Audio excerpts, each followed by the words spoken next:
I wish you'd never been born. Even your birth ruined my life. That's what my mom said. Right in front of the guests. Right under the string lights and flowered arch where my sister had just said, I do. And my brother? He laughed. Loud enough for the entire table to turn. My name is Rachel. And from wherever you're watching this, stay with me. Have you ever realized, in a single moment, that your family never saw you as human? I didn't cry. I didn't scream.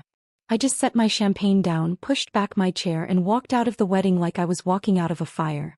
Calm, controlled, but burning inside. They didn't call after me. Not my mom, not my sister in her designer gown, not even my dad who used to tuck me in after nightmares. No one cared.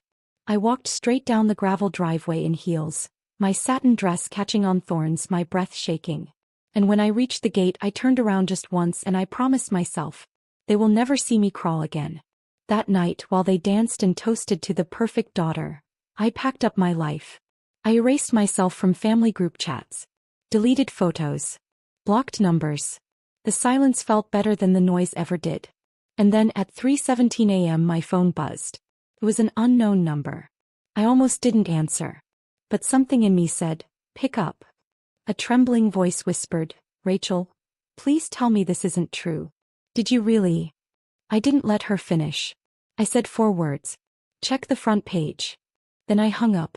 And in that moment, somewhere between heartbreak and rage, I smiled. Because what I'd set in motion was already moving. And nothing would stop it now. Tomorrow the world would see who the real failure was. And my mother, she would never smirk again. To her I was just a mistake. But to the rest of the world, I was about to become the headline. You don't grow up planning revenge. You grow up praying for your mother to love you the way she loves your siblings. Hoping maybe if you get straight A's, clean the house, keep quiet, she'll stop looking at you like you're a stain she can't scrub out. My mom, Denise, adored appearances. Everything in her world was curated, like her Pinterest-perfect living room no one could sit in, or her fake, breathless laugh at church. But behind closed doors I was the family disappointment. The accident she never forgave herself for. I got pregnant at 19. Alone, terrified, working double shifts at a diner while she told anyone who'd listen that I was off somewhere being wild. My brother Chris? He got a DUI at 22 and she threw him a welcome home barbecue when he got off probation. But I didn't break. I built my own life. I raised my daughter Lily with love. I took night classes, got a degree in data analytics and landed a job at a Fortune 500 company. But to them I was still the girl who ruined her life. The final straw wasn't the wedding. It was what came after. A week before the ceremony my company was being acquired. Everyone was panicking, except me. Because I'd been quietly working on a project for 3 years. A tool that used AI to detect financial fraud in real time. My manager pitched it to the board. And they offered me $2.4 million to stay on and develop it exclusively under their brand. I hadn't told anyone. Not even Lily. I wanted to keep it mine until the ink dried. But then I made a mistake. I told my sister Jenna. The golden girl. The bride. I thought maybe if I shared something real she'd see me. She swore she wouldn't say a word. Said she was proud of me. Hugged me like she used to when we were kids. 2 days later I heard Mom on the phone laughing. Rachel's ridiculous. She thinks she invented something worth millions. That girl can't even balance a checkbook. That's when I knew. The wedding. It was never about love. It was a stage. And I was the punchline. But what they didn't know was, I'd already planned my exit. And the moment Mom humiliated me under those string lights, he triggered it all. They think I walked away quietly. They have no idea I walked away holding the detonator. I didn't cry when I got home that night. I poured a glass of wine, took off the heels that still echoed with laughter and opened my laptop. They thought they'd broken me. But I wasn't shattered. I was sharpening. 2 years ago I started a digital trail. Every petty slight, every whisper about me in emails I wasn't meant to see, every time my mother rerouted money from grandma's trust into Chris's failed businesses. I backed it all up. From Jenna's backdoor job placements to Chris's shady crypto scam that had quietly defrauded 3 families at our church. I wasn't just building tech. I was building leverage. And the real kicker? I never left the family group chat. I just muted it. So I saw it. The photo Jenna posted hours after the wedding. Me caught mid-walk, back turned, captioned, When the family screw-up makes a dramatic exit face with tears of joy.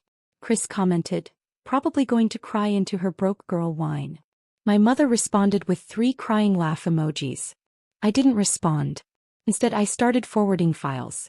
The first went to a private investigator I'd already vetted, someone skilled in financial forensics. The next batch? To a journalist friend I'd met through work, one who was itching to do a piece on corruption hiding in perfect suburban families. Then came the anonymous tip to the IRS. And the final move.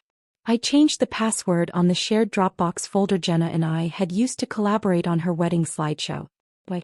Because the final file, the one labeled vowsunderfinal.mov, wasn't what she thought. She'd uploaded the wrong video weeks ago. A screen recording. A call between her and Chris.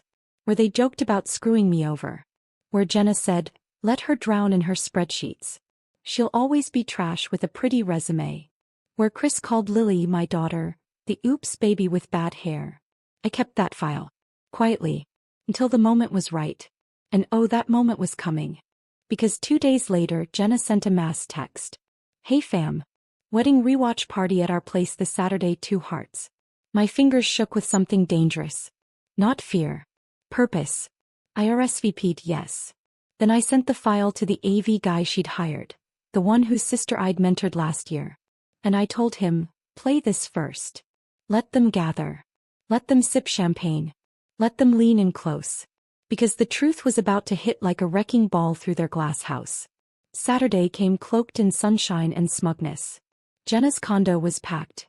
Lace garlands still dangled from door frames. The words "Forever Starts Now" shimmered in gold above a rented projector screen. Everyone had their phones out, drinks in hand, faces full of post-wedding glow. They hadn't seen me yet. I stood in the back by the patio doors wearing black. Jenna squealed, arms wrapped around Mom, who wore the same pearl set she used to say was for her real daughter's big day. Chris was pouring mimosas, laughing loud, like someone who'd never been afraid of karma. I tapped the AV guy on the shoulder and handed him the flash drive. He blinked once, then nodded. He didn't need reminding. He remembered how I helped his sister get her first coding internship when no one else believed in her. He remembered the long nights I stayed on Zoom teaching her Java. No. It was showtime. The lights dimmed. People clapped. Jenna clinked a glass and giggled. Okay y'all, get ready to cry again. Best day of my life incoming. They expected slow-mo walks and teary vows. Instead, the audio hit like a gunshot. Jenna's voice crystal clear. Let her drown in her spreadsheets. She'll always be trash with a pretty resume. Gasps. Real sharp ones. Chris's laugh followed, oily and cruel. And her kid? That oops baby with the messed up curls. Poor thing's gonna look like her loser mom. Dead silence. Someone dropped their drink. I didn't blink. The video kept rolling. The 2 of them sitting side by side, mocking me, mocking Lily. Chris calling Mom a pro at playing victim. And Jenna giggling. She'll guilt trip Emmy into giving up that trust money eventually. Just wait. I watched my mother's face crumble. Her glass slipped from her hand. Shattered. Jenna shrieked, lunged for the projector. Too late. The damage was done. Like poison sprayed on roses. No taking it back. The room turned. Uncles, aunts, family friends, the same ones who'd clapped when Mom made her speech at the wedding, now stared in horror. Me. I stepped into the light. Only then did they see me. Standing tall, spine made of steel and betrayal. My voice didn't shake when I said, "You taught me how to stay silent." But I unlearned it. Jenna's face went ghost white. Chris stammered something about context. Mom opened her mouth and closed it. It was just then her phone rang. She looked down. Then froze. Then whispered the words that made the entire room lean in. This can't be happening. But it was. And we were only getting started. She dropped the phone. It clattered against the marble floor like a warning bell. I didn't move. I didn't need to. The damage was speaking for itself. The voice on the other end kept echoing from the screen, then faded into silence as the video ended. The room was so quiet, you could hear someone's heels click across the kitchen tiles 2 rooms away. Mom's trembling fingers reached for the phone again. She answered with a voice I barely recognized, thin, frail, terrified. Hello. Her eyes locked onto mine as the person spoke.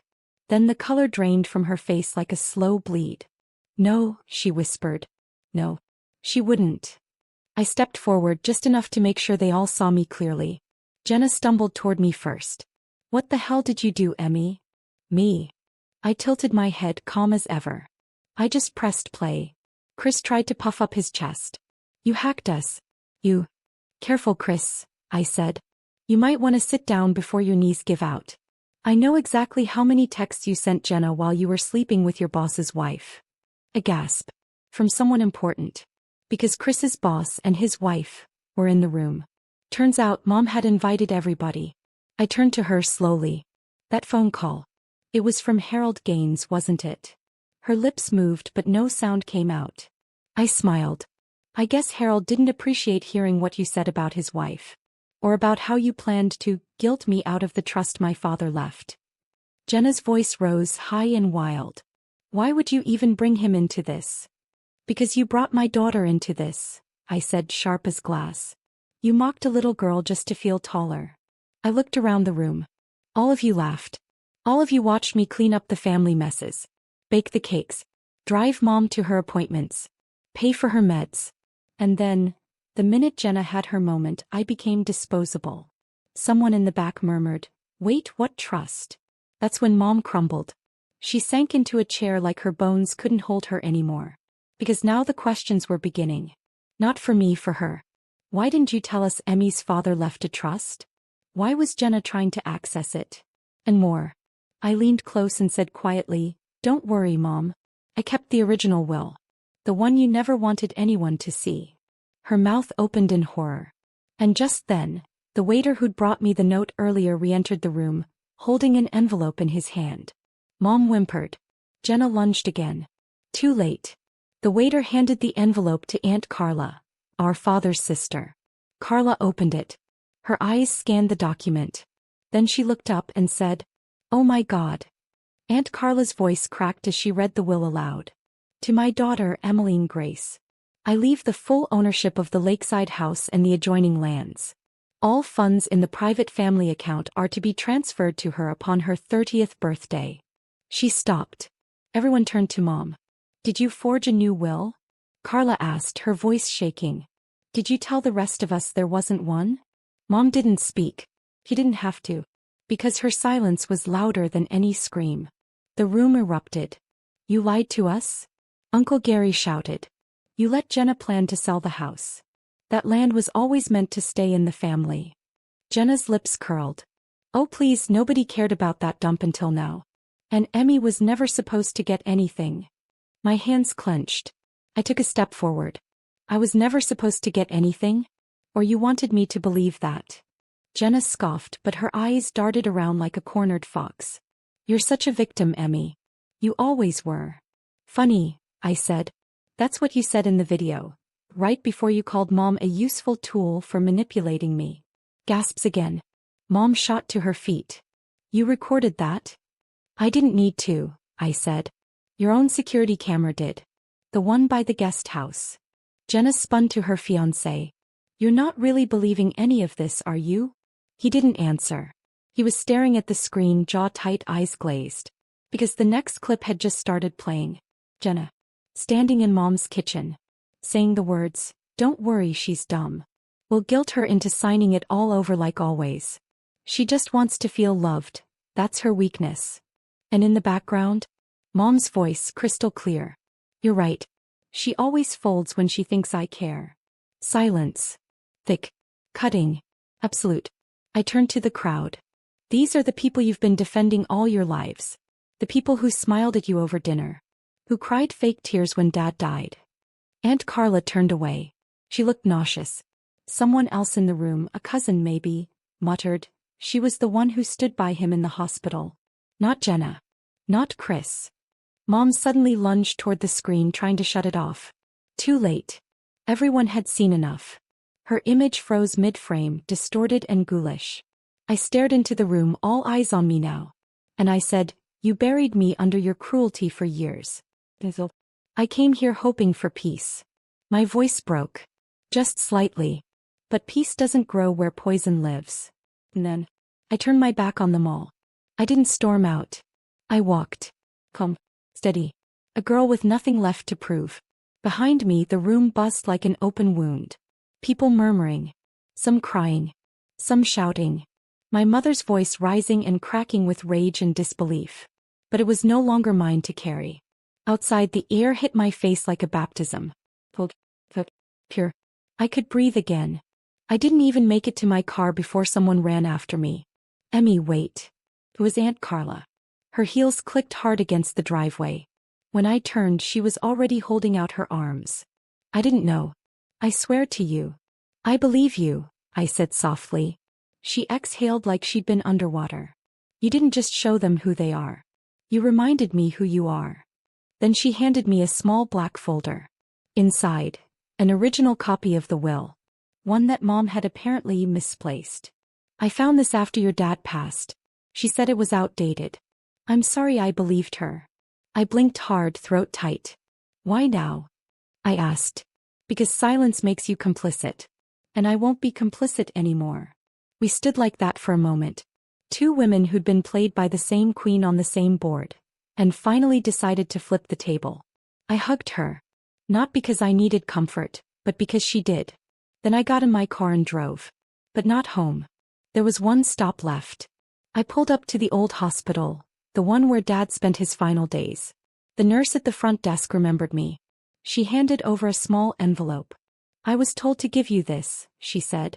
Your dad gave it to us the day before he passed. My hands shook as I opened it. Inside was a note. Just a few words in Dad's unmistakable handwriting. You've always been my favorite symphony. Loud, beautiful, and impossible to ignore. And folded beneath it was the deed. To the house. Signed. Witnessed. Notarized. He'd never wanted me to fight for it. He'd already given it to me. He just knew they'd never let me have it without a war. I pressed the paper to my chest. And for the first time in a long, long time, I smiled. But my revenge wasn't complete yet. That would come in the morning. By sunrise, I was at the county records office. 10 minutes after opening, the woman at the front desk, Janine, bless her heart, stamped the final page and slid the ownership documents across the counter. Congratulations, Miss Emerson, she said. The property is officially yours. Not ours. Not the family's. By 11 a.m., I was parked right in front of the house I had once been told I didn't belong in. The same house my mother claimed I had no right to enter. The house where my name was whispered like a curse in hallways I helped repaint. This time I didn't use a key. I changed the locks weeks ago. Instead, I rang the doorbell and waited.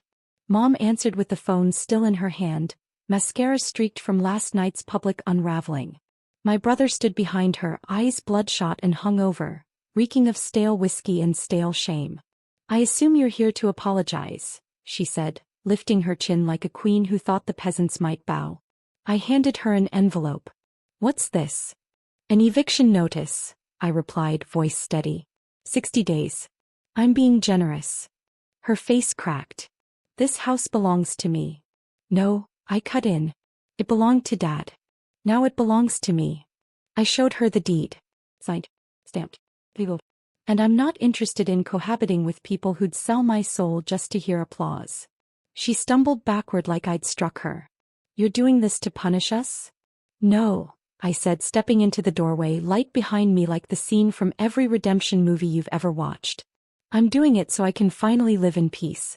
And so you can finally sit with everything you tried to bury. My brother tried to speak, but I silenced him with a look. I don't need revenge, I whispered. I became everything you said I'd never be. That's justice enough. Then I walked away. I didn't cry. I didn't look back. Some people wait a lifetime for someone to come save them. But I learned something they never did. Sometimes you don't need saving. Sometimes, you are the storm.